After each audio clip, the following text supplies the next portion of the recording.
غلط فہمی نمبر 16، فرماتے ہیں کہ کسی کے لیے جائز نہیں کہ کسی شخص سے کسی گروہ پر کوئی حکم لگائے، خاص طور پہ گمراہی کا، الا یہ کہ وہ ان کو قریب سے جانتا ہو یا ان کے ساتھ رہا ہو۔ اور خاص طور پر ہماری جماعت کے متعلق آپ لوگ کہتے ہیں، خاص طور پہ میں ان کو برا بھلا کہہ رہا ہوں، جیسے وہ کہتے ہیں وہ سمجھتے ہیں کہ بات اسے کرنی چاہیے جس نے تبلیغ وقت لگایا ہو، تب تو بات ہم مانیں گے، کیونکہ جو دور سے دیکھتے ہیں انہیں مکمل علم نہیں ہوتا۔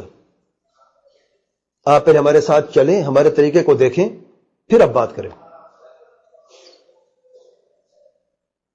یعنی آپ کے لیے ہمیں برا بھلا کہنے کی اجازت نہیں، الا کہ جب تک کہ آپ ہمارے ساتھ جماعت میں نہ نکلیں۔ اس کے جواب میں نمبر 1، یہ بات درست ہے، کسی شخص کسی گروہ پر تہمت لگانا بغیر علم کے اور بغیر دلیل کے جائز نہیں ہے، اس میں کوئی شک نہیں ہے۔ اور کسی چیز کے متعلق جاننا جو ہے، یہ جانکاری جو ہے، اس کے لیے ضروری نہیں ہے کہ عالم طالب علم خود اس چیز پہ عمل کرے پھر فتویٰ دے۔ ہمیشہ ہوتا یہ، ورنہ یہ یاد رکھیں، ورنہ پھر فتویٰ دینا بات کا ناممکن ہوتی۔ یعنی اگر عالم نے میڈیکل سائنس میں فتویٰ دینا ہے تو اسے ڈاکٹر ہونا چاہیے تھا، اگر انجینئرنگ کسی پرابلم میں اسے فتویٰ دینا ہے تو پھر انجینئر ہونا چاہیے تھا۔ اسے چھوڑیں آپ، اگر حیض اور نفاس کے مسائل میں اسے فتویٰ دینا پھر اسے عورت ہونا چاہیے تھا۔ تو یہ کیسے ممکن ہے کہ عالم جو ہے وہ خود مباشرت کرے کسی واقعے کی، پھر وہ فتویٰ دے سکتا ہے یا پھر وہ کوئی بات کر سکتا ہے؟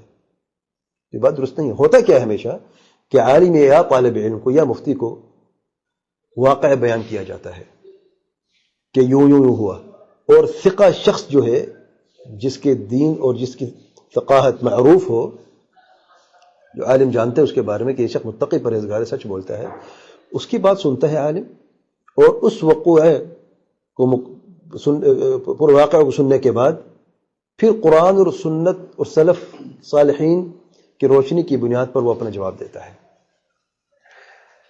جتنا اس کے پاس علم ہے۔ ہمیشہ طریقہ یہ ہوتا ہے۔ اس کی دلیل میں اللہ تعالیٰ فرماتے ہیں، یا ایھا الذین آمنوا ان جاءکم فاسق بنبأ فتبینوا، سورۃ الحجرات آیت نمبر 6۔ اے ایمان والو، جب تمہارے پاس کوئی فاسق کوئی خبر لے کے آئے تو تم اچھے طریقے سے جان لیا کرو، سمجھ لیا کرو۔ فتبینوا کہ سچ ہے جھوٹ ہے، اچھی طرح جان لیا کرو۔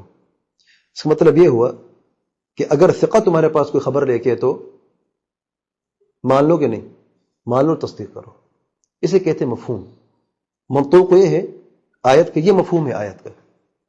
جب فاسق آئے تو پھر اس کی جانکاری کرو، تثبیت ضروری ہے، تبیین ضروری ہے۔ فتبینوا، اگر ثقہ آ جائے تمہارے پاس، جس کو تم ثقہ سمجھتے ہو، پھر تصدیق کرنی چاہیے کہ نہیں؟ تصدیق کرنی چاہیے۔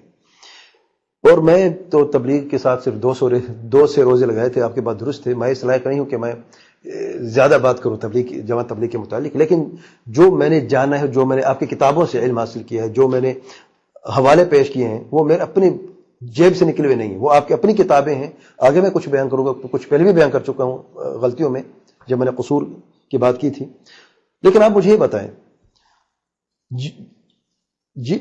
جو ثقات آپ لوگوں کے ساتھ نکلے ہیں اور انہوں نے آپ کو نصیحت بھی کی ہے، آپ کا رد بھی کیا ہے، کتابیں بھی لکھی ہیں، ان کی نصیحتیں کتابیں آج بھی موجود ہیں، کیا آپ لوگوں نے ان کی نصیحت کو قبول کیا؟ مجھے چھوڑیں، آپ ان کی نصیحت قبول کی آپ نے؟ میں مثال دیتا ہوں، شیخ عباس شرقاوی ہیں، 5 سال لگائے آپ لوگوں کے ساتھ۔ جب آپ کی حقیقت ان کے سامنے آئی تو توبہ طائب ہوئے، جماعت سے نکلے، نصیحت کی، آج بھی وہ طبیعت جماعت کا رد کر رہے ہیں۔ جب نصیحت کوئی سنتا ہے پھر رد کی بات ہی آتی ہے، اور کیا رہتا ہے؟ ان کے کیسٹ آج بھی موجود ہیں۔ آپ کہتے ہو شخص جھوٹا ہے، اسے چیلنج کیا، اس نے کہا یہ میری بات جتنی بھی ثابت کر کے دکھائیں اس میں سے کیا غلط ہے. وہ عربی ہے، عجمی نہیں ہے، لیکن وہ عجموں کے ساتھ رہ کے وہ عجموں والی باتیں کرتا ہے. انڈیا میں رہ کے آیا، انڈیا دلی تک گیا ہے، ان کے مرکز تک گیا ہے، بیعت تک کر کے آیا ہے، بیعت کا طریقہ بھی آنکھوں سے دیکھ کے آیا ہے. کیسٹیں موجود ہیں اس کی. کہنے وہ غلط ہے، اس کو ثابت کریں گے کہ وہ جو کہہ رہا ہے غلط کہہ رہا ہے، وہ جھوٹ بول رہا ہے. 5 سال آپ لوگوں کے ساتھ رہا ہے. اچھا اس کو بھی چھوڑے. شیخ سعد الحسین 7 سال آپ لوگوں کے ساتھ، 7 سال رہا آپ لوگوں کے ساتھ. انہوں نے آپ کو نصیحت کی ہے. کون سی نصیحت آپ نے مانی ہے؟ آپ میری بات کرتے ہیں، چلو ان کی بات مان لیتے. 7 سال کا ساتھ ہوتا ہے، کم عرصہ نہیں ہے. آپ نے ان کی بات بھی نہیں مانی. اچھا ٹھیک ہے، ان کو بھی چھوڑیں. ڈاکٹر محمد سلیم کی میں نے بات کی. 15 سال آپ لوگوں کے ساتھ، 15 سال عمر ہے، 15 سال، اور عملاً جماعت کے ساتھ رہے. صرف نام کا نہیں، 15 سال جماعت کے ساتھ. بڑا عرصہ ہے، عمر ہے انسان کی، زندگی ہے. انہوں نے کتاب لکھی ہے تبلیغی جماعت کی علمی اور عملی کمزوریاں. اس کا آپ نے جواب دیا ہے.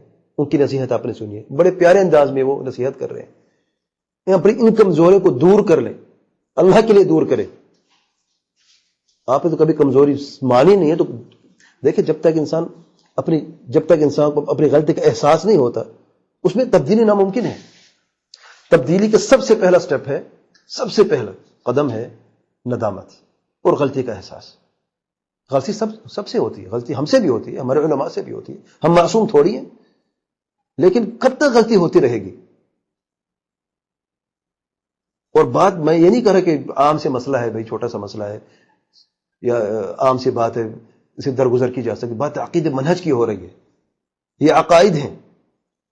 آج مسلمان شرک اکبر پر مر رہے ہیں اور ہم دیکھ رہے ہیں کچھ کر نہیں پا رہے.